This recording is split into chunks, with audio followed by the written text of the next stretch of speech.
2 दिवसीय रक्षा प्रदर्शनी के आयोजन में उपस्थित श्री गोपाल शेट्टी जी खासदार, श्री सुनील राणे जी अध्यक्ष, अर्थावका foundation, colonel Jaswant Singh ji, colonel Atharva रोनीस, captain गौर सिमरन सिंह जी, कैप्टन परमजीत सिंह जी, ब्रिगेडियर विक्रम कुलकर्णी, कीर्ति चक्र, सूबेदार संतोष तानाजी रले, श्रीमती वर्षा राणे, श्रीमती भाग्यश्री कापसे, अजय बसंत, कर्नल सुधीर राजे, कन्वेरा अर्थ फाउंडेशन, सैन्य दल के अधिकारी और जवान, वार वेटरन्स, सैन्य दलों के सेवानिवृत्त अधिकारी और जवान, मेरे देश प्रेमी भाइयों और बहनों, अथर्व फाउंडेशन के अध्यक्ष और बोरीवली विधायक श्री सुनील राणे जी की परिकल्पना से आयोजित इस 2 दिवसीय रक्षा प्रदर्शनी का उद्घाटन करने के आपके बीच आकर अत्यंत आनंद हुआ। हमारे सशस्त्र सैन्य दल देश की आन बान और शान है। उन्हीं के कारण हम चैन से जीते, खाते, काम करते, उन्नति करते, समृद्ध होते और चैन की नींद सोते। यहाँ पर भारतीय सशस्त्र बल द्वारा अत्याधुनिक रक्षा उपकरणों को 2 दिवसीय प्रदर्शनी लगाकर तथा सशस्त्र बलों में उपलब्ध रोजगार के अवसरों की जानकारी देने की व्यवस्था करने के लिए मैं सेना दलों के सभी वरिष्ठ अधिकारियों का हार्दिक अभिनंदन करता हूं। हमारे वीर जवान सैनिकों के पराक्रम की कई अनकही गाथाएं ऑडियो विजुअल माध्यम से कथन करने की सुविधा उपलब्ध कराने के लिए, उनके व्याख्यानों का आयोजन करने के लिए और विशेषकर शहीद सैनिकों के परिवारजनों को सम्मानित करने के लिए मैं अथर्व फाउंडेशन का हार्दिक अभिनंदन करता हूं। आज जिन वीर जवानों की बेटियों को लैपटॉप दिए गए हैं, उनका भी मैं हार्दिक अभिनंदन करता हूं। हमारे लोकप्रिय प्रधानमंत्री नरेंद्र मोदी जी की सरकार देश की आंतरिक व बाह्य सुरक्षा के प्रति सजग है और वह आतंक के खिलाफ जीरो टॉलरेंस की नीति पर काम कर रही है। एक समय था जब देश में कहीं न कहीं आतंकी हमलों व धमाकों की खबर आती रहती थी। आज वह चित्र पूरी तरह बदल चुका है। रक्षा से लेकर अंतरिक्ष तक व खेलों की दुनिया में भी भारत का अद्भुत विकास हो रहा है। भारत को अनेक वर्षों तक दुनिया के रक्षा उपकरणों के सबसे बड़े आयातक देश के तौर पर जाना जाता था। आज श्री नरेंद्र मोदी जी के नेतृत्व में भारत रक्षा उपकरणों के निर्यात के मामले में दुनिया में शीर्ष 25 देशों की सूची में सम्मिलित हो गया है। हर व्यक्ति के, हर बच्चे के मन में भावना आनी चाहिए देशभक्ति की। एक बार एक किस्सा है कि सुभाष चंद्र बोस जी सेना गठन करने के लिए जब जापान गए, वहां उनको एक फैक्ट्री दिखाने ले गए। सुभाष चंद्र बोस जी की पूरी फैक्ट्री की परिक्रमा करके जब बैठे तो उन्होंने पूछा कि मैं यहां पर आया और जितने यहां पर कर्मचारी हैं, एक भी कर्मचारी अपने काम से रुककर कोई मेरे तरफ देखे क्यों नहीं। जापान के जो जिसके साथ बैठे थे, उन्होंने कहा कि हमारे देश में हर बच्चे के प्रति देशभक्ति की भावना है। आप यहां पर दौरा करने आए हैं, आप घूम रहे हैं और आपके कारण अगर वो बच्चे कर्मचारी आपकी तरफ देखकर खड़ा हो जाते तो देश का समय का कितना बर्बाद हो जाता। एक एक मिनट का वो हिसाब रखते हैं। लेकिन हमारे देश में युवक बैठकर घंटों गप मार लेते हैं। सुना दिमाग शैतान का बोलते हैं। अगर हमारे युवा को हम अपने काम में नहीं लगाएं, देशभक्ति की भावना उनके बीच में न जगाएं, और ये अग्निवीर की जो कथा है, परिकल्पना है कि ऐसे नौजवान जिसको अब तक नौकरी नहीं मिली हो, उन्हें अग्निवीर के माध्यम से देशभक्ति की भावना जगाकर देश सेवा के लिए प्रेरित किया जाए। आप लोगों ने मुझे ध्यान से सुना, इसके लिए मैं हृदय से आभार व्यक्त करता हूं और अपनी बात समाप्त करता हूं। इसी की बात है बोरीवली की धरती पर, जहां पर सभी महापुरुषों के नाम पर प्रकल्प और पुतलों का निर्माण हम सब लोगों ने मिलकर किया। मैं संक्षिप्त में ये कहना चाहूँगा कि रामनायक जी और हेमेंद्र भाई ने बहुत लंबे समय तक काम करते हुए लोगों को टॉयलेट और पानी दिलाने की व्यवस्था की। दूसरे चरण में मैंने सारे इंफ्रास्ट्रक्चर डेवलपमेंट के बड़े बड़े रास्ते बनाए, गार्डन प्लेग्राउंड बनाए। अब मुझे लगता है कि तीसरा दौर आ रहा है जहाँ पर इस प्रकार के कार्यक्रमों का आयोजन करने की आवश्यकता है, और उस काम को सुनील राणे जी पूरा कर रहे हैं। और ये बहुत ही अच्छा कार्यक्रम है ऐसा मैं मानता हूँ, जहाँ पर वीर पुरुषों को मानने वाले देशभक्त लोग हैं, तो वीर सिपाहियों का भी मनोबल बढ़ाने के लिए इस प्रकार के कार्यक्रमों की आवश्यकता बहुत ज़्यादा है ऐसा मैं मानता हूँ। और ये 2 दिन के प्रदर्शनी से हमारे युवाओं को देश के प्रति उनकी संवेदनाएं जगेगी, देश के प्रति मर मिटने की भावना उनके दिलो दिमाग में उजागर होगा, और यही विचार हमारे देश को आगे बढ़ाएगा ऐसा मैं मानता हूँ। इसलिए मैं फिर एक बार अथर्वा फाउंडेशन और सुनील राणे जी का अभिनंदन करना चाहूँगा। महाराष्ट्र के महामहिम रमेश भाई जी जिन्होंने आकर इस कार्यक्रम की शोभा बढ़ाई, उनका भी मैं सारे उत्तर मुंबई के नगरजनों की ओर से अभिनंदन करता हूँ, स्वागत करता हूँ। मैं वर्षा राणे, अथर्वा फाउंडेशन की वाइस चेयरपर्सन।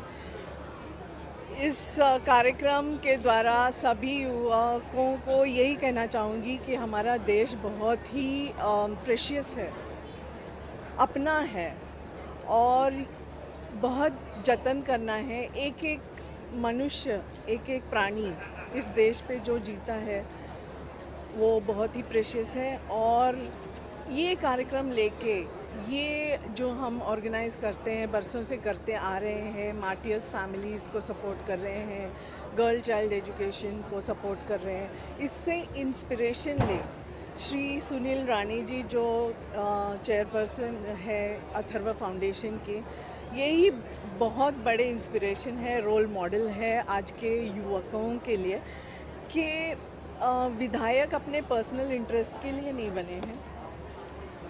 वो एक ये जो युवा है अपने भारत के, उनको ये कहना चाहते हैं हम सभी लोग, अथर्वा फाउंडेशन की टीम, अथर्वा एजुकेशन ट्रस्ट की टीम, कि हमारे हाथ में है कि कैसे हमारा समय, अपनी एनर्जी, अपना एजुकेशन अपने देश के लिए काम लाए।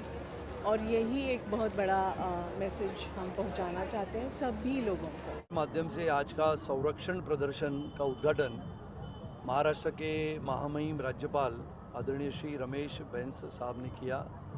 सबसे पहले मैं धन्यवाद देता हूँ भारतीय सेना के, सशस्त्र सेना के तीनों दल को, थल सेना, जल सेना, वायुसेना, और उनके सभी अधिकारियों को, जिन्होंने अपने शानदार प्रदर्शन के तहत और अपने साहस, त्याग, निष्ठा, देशभक्ति, देश प्रेम, स्वतंत्रता के पश्चात 75 वर्ष तक लगातार हिंदुस्तान की सरजमी को सुरक्षित रखने वाले हमारे जाबाज सैनिकों को सबसे पहले हम वंदन करते हैं।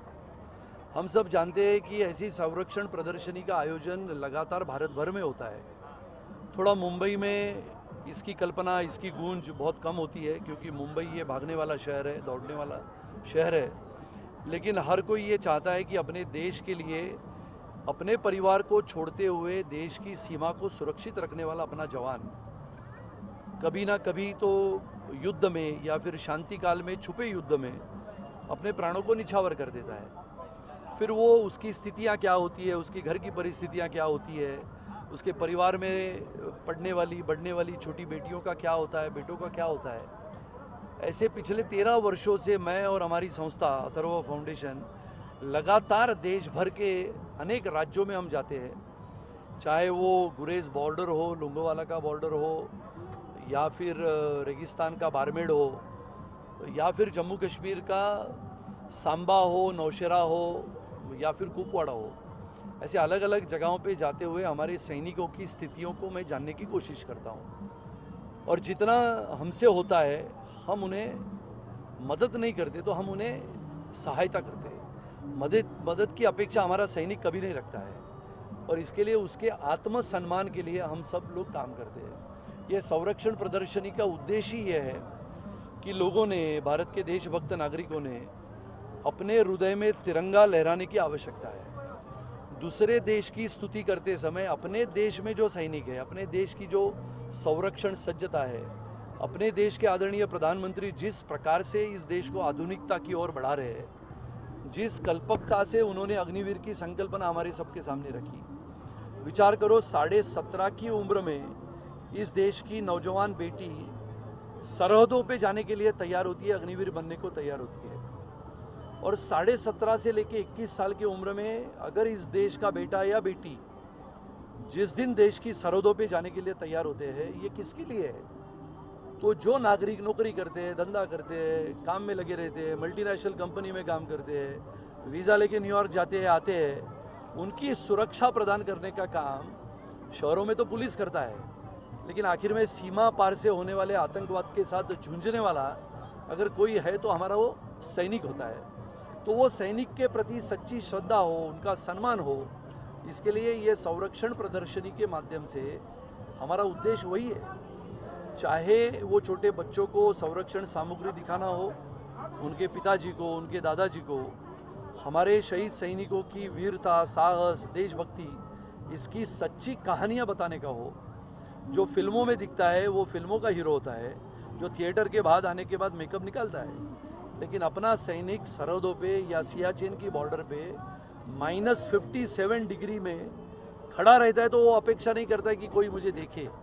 वो सिर्फ ये अपेक्षा करता है कि अगर मैं शहीद हो गया तो मेरे परिवार को देखने वाला पूरा भारत हो। और इसके लिए ये आज का हमारा संरक्षण प्रदर्शन जो है, इसमें अलग अलग हथियार है, अलग अलग उपकरण है, सैटेलाइट है, रडार है, और इसके लिए मैं तीनों दलों के सशस्त्र दल के हमारे अधिकारियों को धन्यवाद देता हूं कि ऐसा प्रदर्शन, हम तो बहुत कार्यक्रम करते रहते हैं सैनिकों के लिए, लेकिन ये प्रदर्शन की कल्पकता हमारे मन में आई। हमारे कर्नल राजेश सर है, जिनकी उम्र 78 साल है, जिन्होंने 3 युद्ध लड़े हैं, लेकिन फिर भी जाबाज सैनिकों के जैसे मेरे साथ काम करते हैं। और राजनीति के उस पार, इससे कोई राजनीति का मकसद नहीं है, राजनीति आज है कल नहीं है, लेकिन देश सर्वतोपरि है। नगर सेवक, विधायक, सांसद, ये पद तो आज है तो कल नहीं है, लेकिन देश में अगर हम रहेंगे तो ये देश आगे बढ़ेगा। ये कल्पना लेके हम सब काम करते हैं, और आज जिस प्रकार से ये संरक्षण प्रदर्शनी में हमारे सैनिक खड़े हैं, मेरे आजू बाजू में भी हमारे थल सेना के, इंडियन आर्मी के सब जाबाज सैनिक खड़े हैं, जो जम्मू कश्मीर से लेके विशाखापट्टनम तक काम करते हैं, और कभी ये कहते नहीं कि मुझे बस हो गया, लगातार 20 वर्ष 30 वर्ष तक सेवा करते हैं। ऐसे सेना के जाबाज जवानों को समझना, यही इस संरक्षण प्रदर्शनी का उद्देश्य है। प्रदर्शनीसाठी उपस्थित राहिलेला आहे नेमकं मला वाटतं भारतीय जी आपली तिन्ही दलं आहेत, त्या संरक्षण दलातल्या ह्या तिन्ही आपल्या जवानांना कशा परिस्थितीत राहावं लागतं, कशा परिस्थितीत देशासाठी ते समर्पण करत असतात, या सगळ्या काळामध्ये त्यांचे मित्र हे त्यांच्याबरोबर असलेली ही शस्त्रास्त्र, टेक्नॉलॉजी, या सगळ्यांच्या बद्दलची आयुधं असतात। या सगळ्यांची ओळख शहरात राहणाऱ्या आमच्या मुलामुलींना सुद्धा होणं आवश्यक आहे, आणि हा भाव लक्षात घेऊन आमदार सुनील राणे आणि अथर्व फाउंडेशन यांनी याचं प्रदर्शन भरवलं आहे। देशभक्तीच्या भावनेने ओतप्रोत नागरिकांना आपल्या देशासाठी समर्पण आणि बलिदान देणारे आपले सैनिक, जवान काय काय करतात, काय काय करावं लागतं, या सगळ्याचा अनुभव या ठिकाणी मिळतोय। आणि म्हणून मी अथर्व फाउंडेशनचा आणि आमदार सुनील राणे आणि त्यांच्या सगळ्या सहकाऱ्यांचं मनापासून अभिनंदन.